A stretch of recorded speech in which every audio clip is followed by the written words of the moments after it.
won't get in any more trouble. It's a high-risk business. If you don't like it, you can always go break your back working for peanuts down at the dock. Our family means more to you from now on than your own family. Specifically on Mafia 2, my role was as lead writer, music supervisor, casting director, and voice director. So everything the look and the feel of the world, that was my responsibility. How everything sounded, the period feel of everything. So everything from the music, to the dialogue, to the score, that's what I worked on. I just didn't want to stereotype. You know, you look everywhere, you see Fat Tony on The Simpsons, you know what I mean? Like, it's very easy to fall into the stereotype thing and just have a bunch of big, loud, hairy guys just saying the F word all the time. You know, that's not what the mob is. You know what I mean? So right off the get-go, we said, all right, I don't want the word family in this game, honor, or respect. We're going to make a mob game without those words. Family found its way in there, but when you hear him talk about family, Vito, the main character, he's talking about his mom and his sister. He's not talking about the mob. So, kind of like Goodfellas, they never used the word family once, really. I mean, I grew up in New York. I mean, I grew up in the same neighborhoods where the mob's kids grew up, and it's like, it's just every day, you know, these are just normal people to me. You know, and then you grow up and you meet regular people, and you're like, wow, really different. And then, you know, when this project came along, they're like, yeah, we need someone to make it sound like these guys are from New York. Do you know anybody? So we tried a couple of writers, didn't work out, and then they were like, why don't you just do it? So, it wasn't too hard for me. Come on then, let's talk. I need to make some real money. Well, the period presented certain challenges, one of which, there's no cell phones, there's no walkie-talkies, there's no nothing. If you're in a car, you have to have a destination, and if you want to stop and make a call, you have to go find a phone booth. So no one can ever call you, and so it presented certain design challenges when we're writing.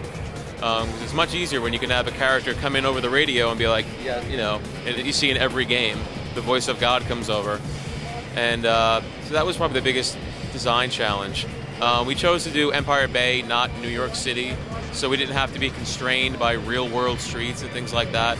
And people say, oh, you're not authentic, you're not authentic. We made our own city to make it more fun for gameplay. You know what I mean? So authenticity was a big point, that we wanted to hit there, but it wasn't an absolute. There was like two different kinds of music. We have our narrative music where it said, okay, in this scene, I want to hear Dean Martin playing in the background, or this scene is going to be driven by, a Tony Bennett song, something like that. So that was tough. We sat down with the cutscenes and we said, okay, what are we going to do here? Kind of like a director would for a movie. And then we have the rest of the music we call radio music. We have over 120 songs in the game, and you're in the car probably about a half the game or more. I really love driving, so for me it's a lot more.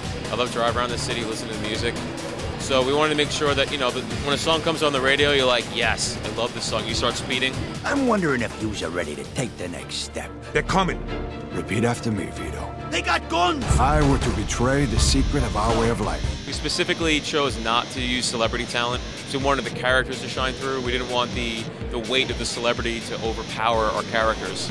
We don't say, oh, that's Robert De Niro or Al Pacino on the screen. No, that's our character talking to you. So we chose accomplished actors who weren't necessarily voice actors. People who haven't done a video game before, because I'm personally very tired of hearing the same voices in every game. So I just chose guys who were, kind of grew up near where I grew up, so they knew the accent, they knew the dialogue instantly when they looked at it, like, oh, this is perfect. This is exactly what I would say.